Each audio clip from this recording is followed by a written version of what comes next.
The morning it happened began like any other, quiet, still, the lake wrapped in fog that clung low over the surface like a blanket of ghosts.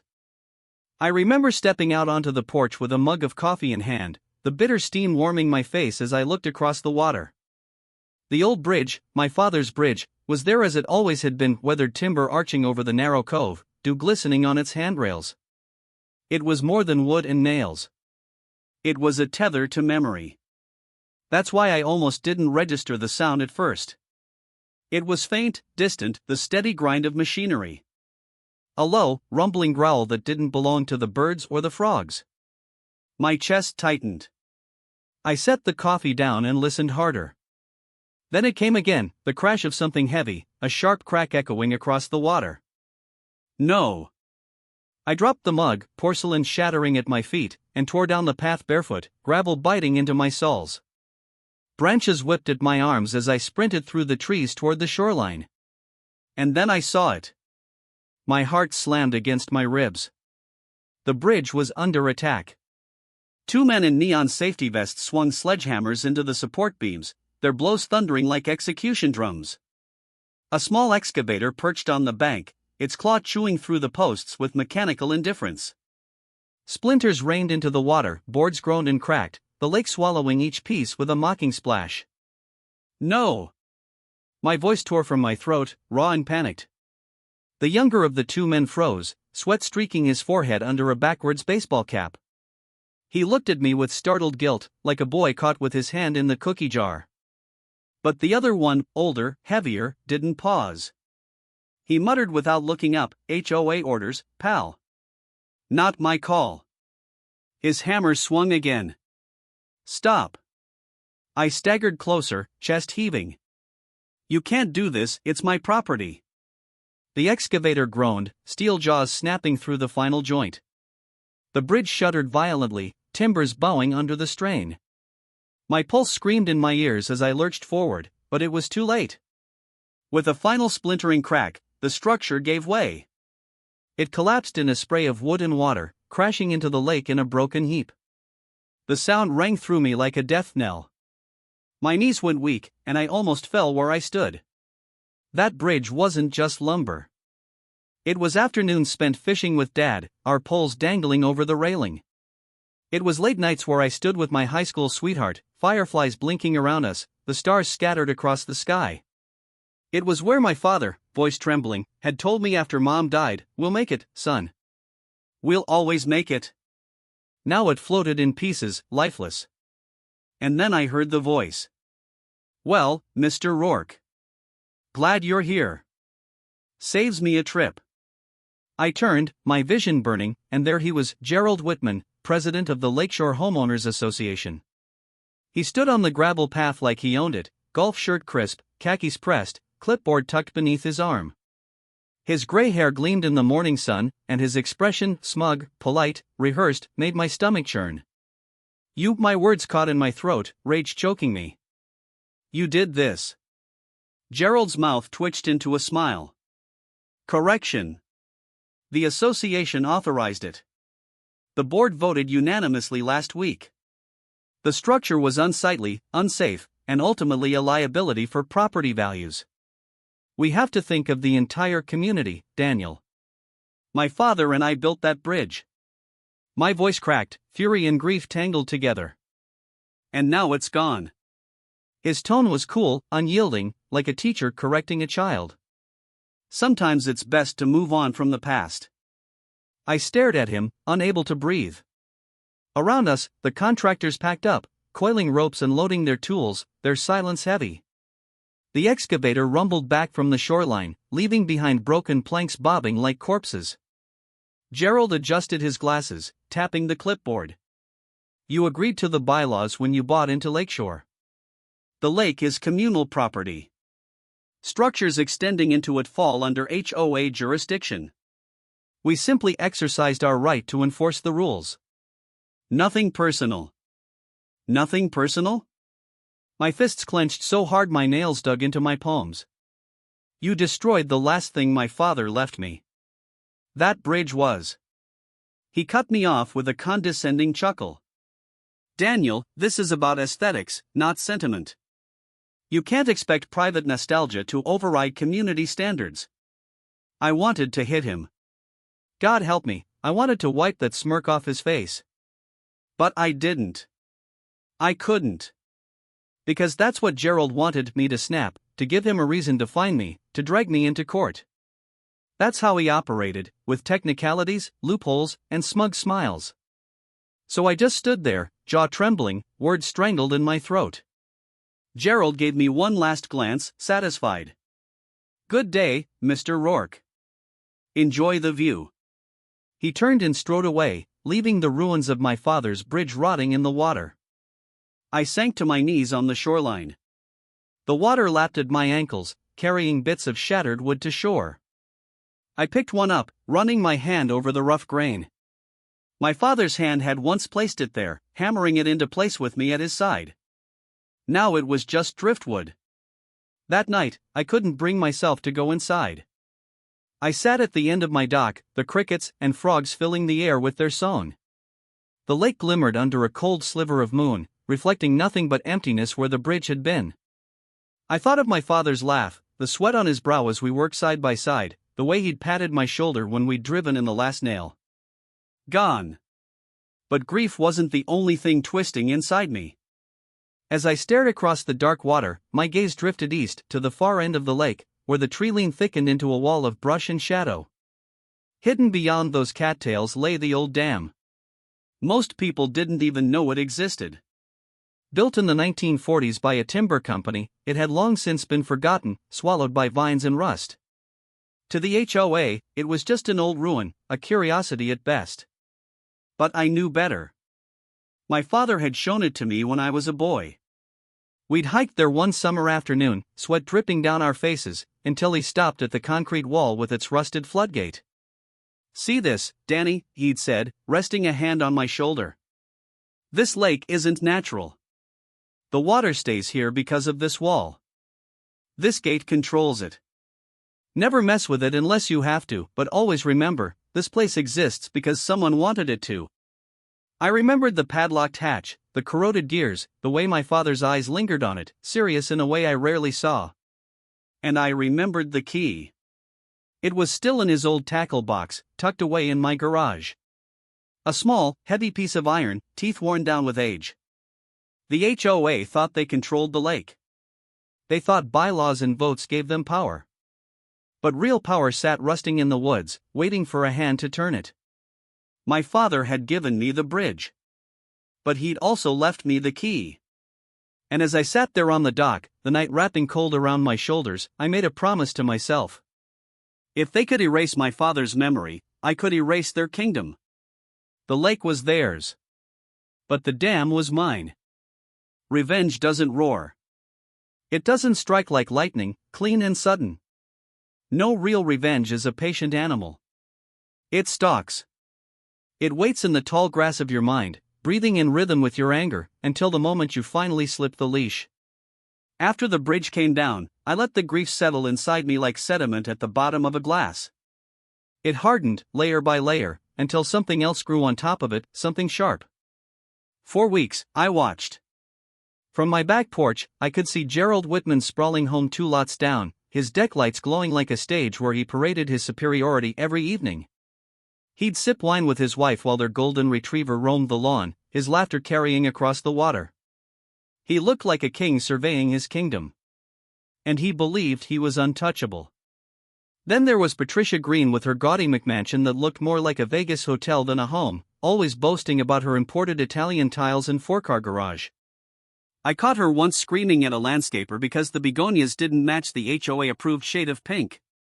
And Mike Turner, the real estate vulture. He made a living selling dreams of exclusive lakefront living, bragging at every gathering that homes here were 7 figures minimum. He saw the neighborhood as inventory, not community. Lastly, Linda Holloway.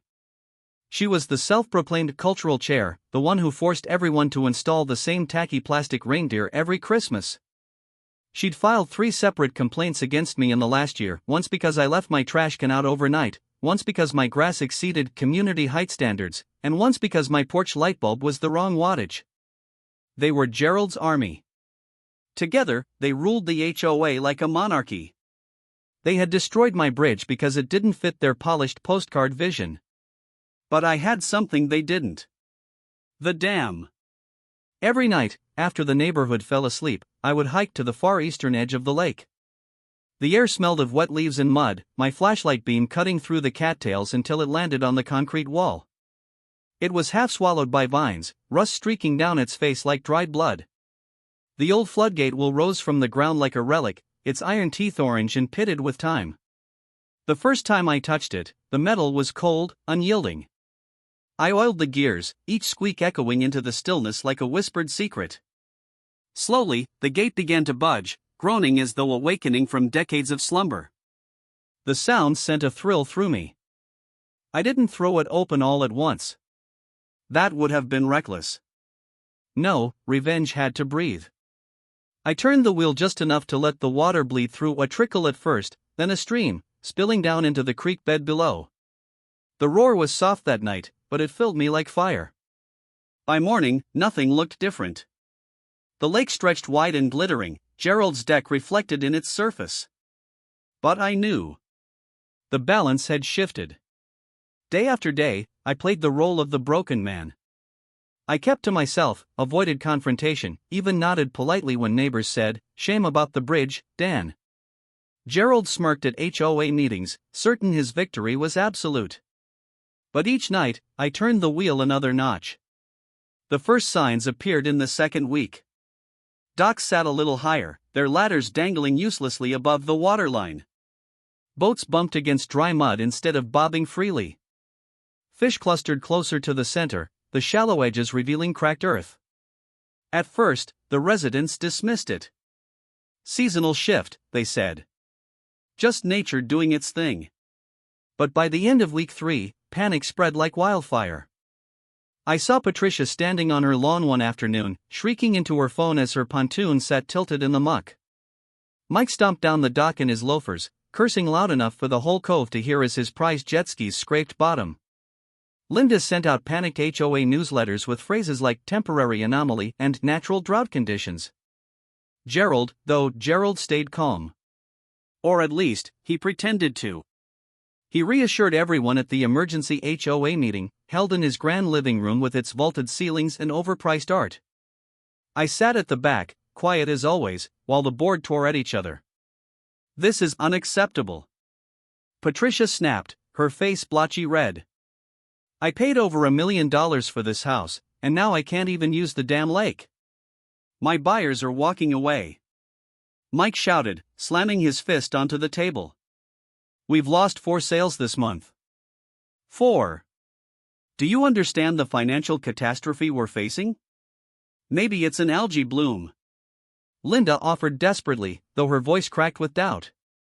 Gerald raised his hands, a politician trying to calm the mob. "Please, let's keep perspective. This is most likely drought-related. Temporary. Once the rains return, the lake will refill. We simply need to reassure prospective buyers and maintain confidence." "Drought?" Patricia barked.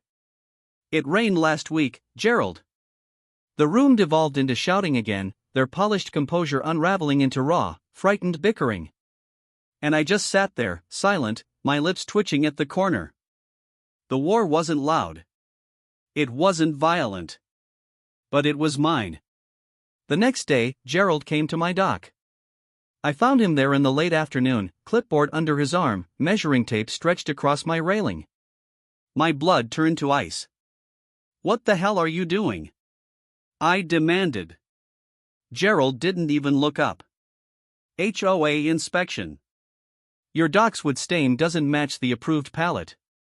You'll need to restine teak, cedar, or walnut. Failure to comply will result in a $500 fine."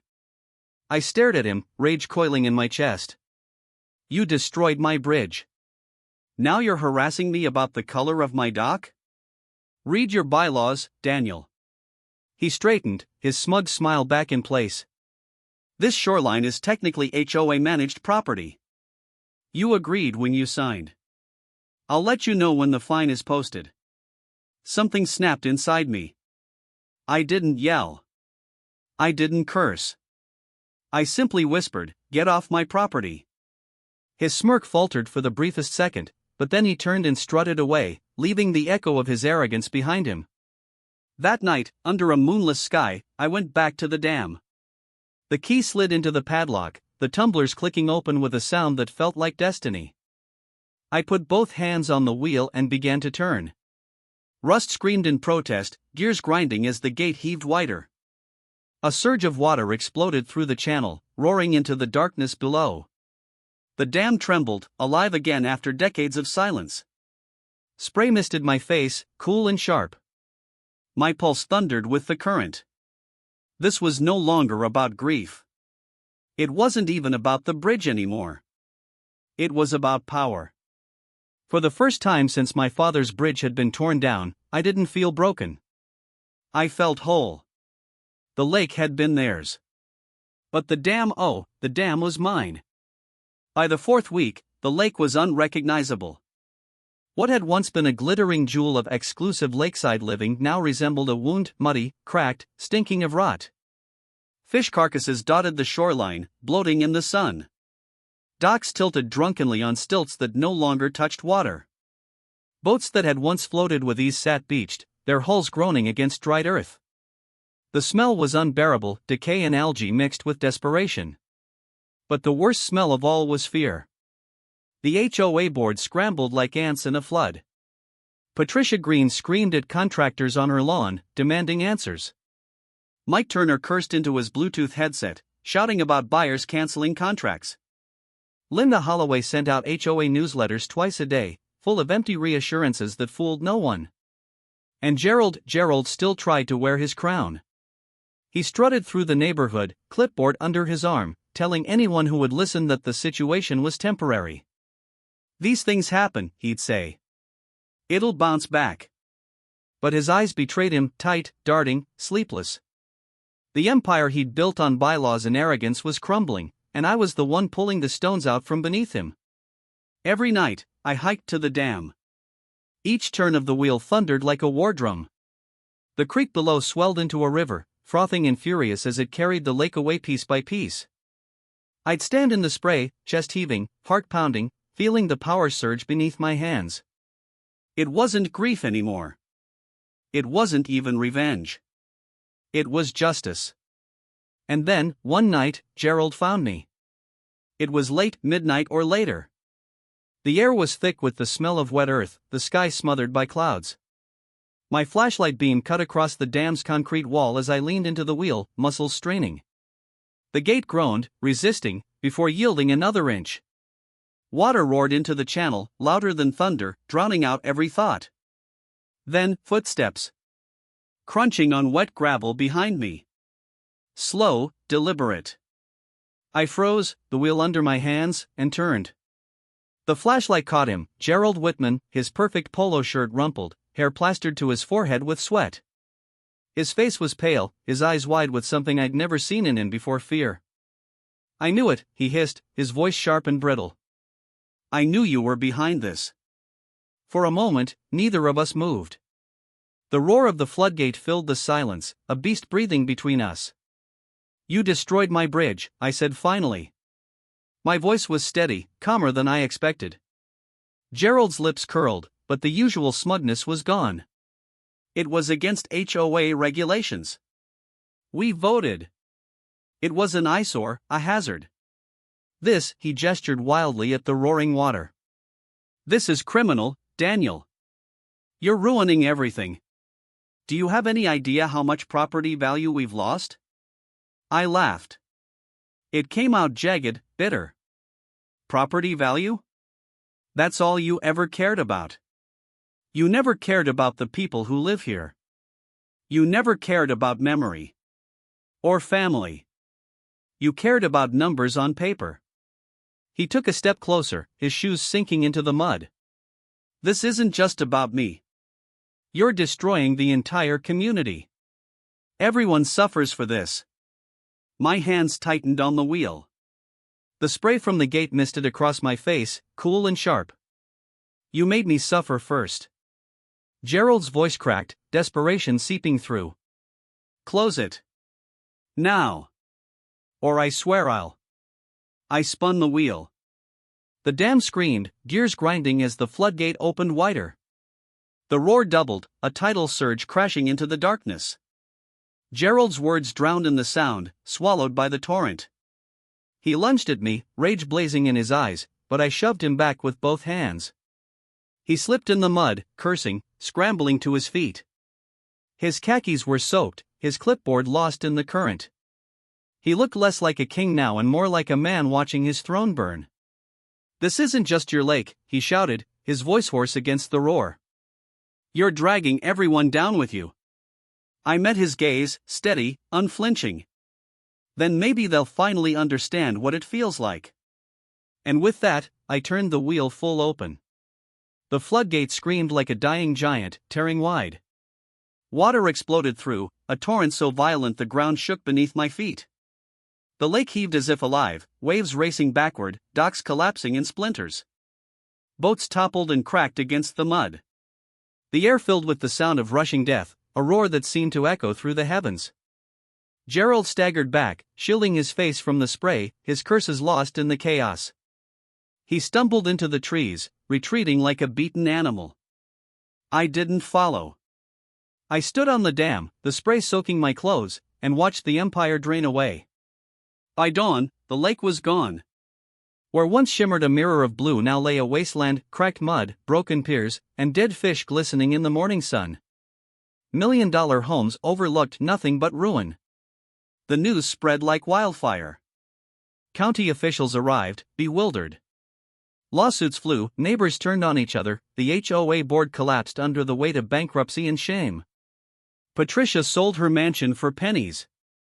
Mike's real estate business imploded. Linda vanished from public view. And Gerald, once the untouchable king of Lakeshore, moved away in disgrace, his name cursed by the very people who had once worshipped him. The community dissolved. The lake became a ghost, a scar on the land. And me? I rebuilt the bridge. It stretched across what remained a narrow creek, trickling through reeds and cattails. No grand lake beneath it anymore, just the slow, patient water moving on. But as I hammered each board, drove each nail, I felt my father's presence beside me again. This bridge was mine. Sometimes, at night, I stand in the middle of it and listen. No HOA voices. No smug laughter. Just the whisper of water and the sigh of wind through the trees. They thought they could erase my father's legacy. But in the end, I erased theirs. They thought they destroyed me. But I drained them dry.